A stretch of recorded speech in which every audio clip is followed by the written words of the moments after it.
Marami ang naging masaya sa pagre-renew ng vows ni Vic Soto at Pauline Luna. Kaya naman ang mga fans ay masaya kay Bossing Vic at kay Pauline dahil nananatili ang kanilang pagmamahal at going strong sila. Ating alamin at panoorin ang highlights ng kanilang wedding.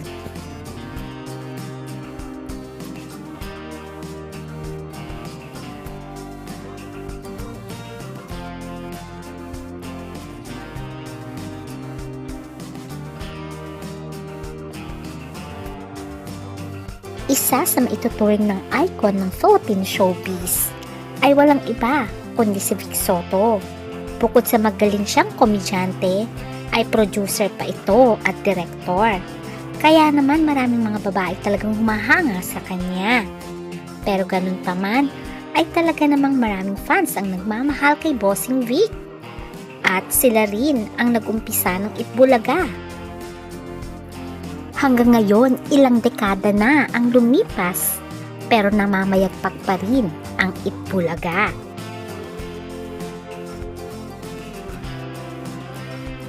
Kung ating babalikan ang nakaraan ni Vic Soto at ang kanyang love life, una niyang pinakasalan ay walang iba, kundi ang napakagandang si Dina Bonnevie at nagkaroon nga sila ng 2 anak. Ito ay si Danica at si Oyo Soto. Unfortunately, sila ay naghiwalay. At ang tinuturong dahilan ay third party. Ito ay walang iba kundi si Connie Reyes na kasama sa Itbulaga. At nagkaroon sila ng isang anak. Walang iba kundi si Vico Soto na ngayon ay mayor na ng Pasig. Ayon nga kay Connie Reyes ay humingi siya ng tawad kay Dina Bonnevie dahil sa nangyari. At ganoon din si Vico Soto, nahiya siya kay Dina. Pero sa bandang huli ay nagkaayos din at nagkapatawaran si Dina Bonnevie at Connie Reyes. After ni Connie Reyes ay dumating naman sa buhay ni Vic Soto si Angela Luz, kung saan ay nagkaroon sila ng isang anak na ang pangalan ay si Paulina.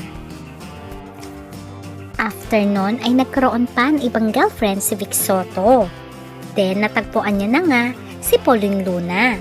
Pero bago nagkaroon ng relasyon si Vic Soto at Pauline Luna, sino nga ba ang naging boyfriend ni Pauline? Naging boyfriend ni Pauline Luna ang ngayon senator na si Win Gatchalian. Pero umabot lang ng more than 1 year ang kanilang relasyon at sila ay naghiwalay. Naging karelasyon niya rin dati si JC De Vera at si Marvin Agustin. Alam niyo ba na first encounter ni Pauline Luna at Vic Soto ay contestant pa noon ng Little Miss Philippines itong si Pauline Luna? Kaya nga marami ang nagsasabi siguro destiny talaga itong si Vic Soto at Pauline Luna. Pero bago humantong sa kasalan ay marami munang intriga ang dinanas ng dalawa. Tumagal ng ilang years ang kanilang relasyon at hindi nila maamin-amin, although nabablind item talaga sila. Until finally ay inamin na nga ni Vic Soto ang kanilang relasyon ni Pauline Luna. Sa pag-amin nila ng kanilang relasyon, iba-iba ang opinyon ng mga tao. Marami naman very supportive at marami ding bashers. Sinasabi nila na baka pera lamang ang gusto ni Pauline Luna kay Vic Soto. At sinasabi din nila na babaero si Vic, baka hiwalayan din niya si Pauline Luna. At meron ding nagsasabi na ang layo ng age gap nila. Pero sino ba tayo para humusga? Lahat ng pagsubok sa kanilang relasyon ay nauwi sa kasalan. Kinasal si Pauline Luna at Vic Soto noong January 30, 2016 at St. James the Great Parish Church in Alabang. Marami ang naging masaya dahil finally ay nagpakasal na si Pauline at Vic Soto. At nagkaroon nga sila ng daughter, walang iba kundi si Talita, Tali for short. After ilang years ay nasundan ng isa pang girl. Ito ay walang iba kundi si Tia Marceline or tinatawag nilang Mochi. born in early 2024. Kaya naman marami ang naging masaya for Vic Sote and Pauline Luna dahil napaka-lucky lamang ng kanilang relasyon at going strong at lalong-lalo na napaka-bibo ng kanilang mga anak.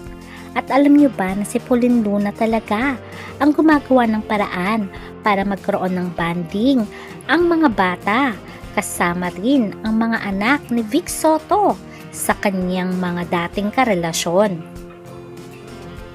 At alam nyo ba, ayon sa kwento ni Danica ay talaga naman daw gumagawa ng paraan si Pauline Luna na maging close sa mga anak ni Vic Soto at siya talaga nag-organize ng parties at mga out of town para magkakasama lahat ang anak ni Vic Soto at para makapag-banding sa kanilang ama.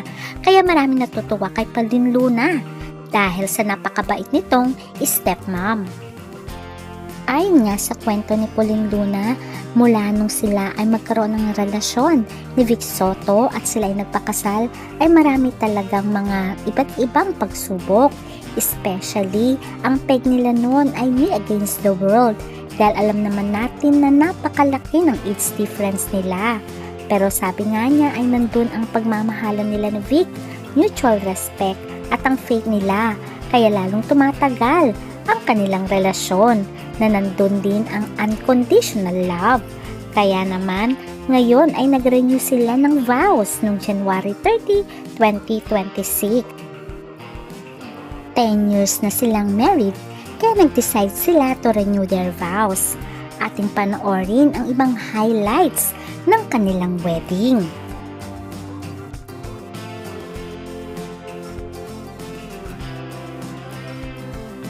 Makikita na nagmamarch na ang kanyang anak na si Mochi at si Tali at sumunod ang kanilang amang si Bossing Vic Soto na nakatuksido pa at masayang masaya until finally ay lumabas na nga ang bride at ito ay napakaganda niya sa sipling gown at makikitang nagmamarch na din si Pauline Luna sa altar.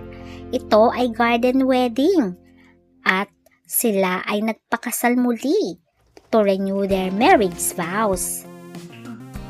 Ginanap ang renewal ng vows ni Pauline Luna at Vic Soto sa Blackbird at the Nielsen Tower sa Makati. At syempre, marami ang mga dumulong kamag-anak at mga close friends. At ganun din ang mga anak ni Vic Soto.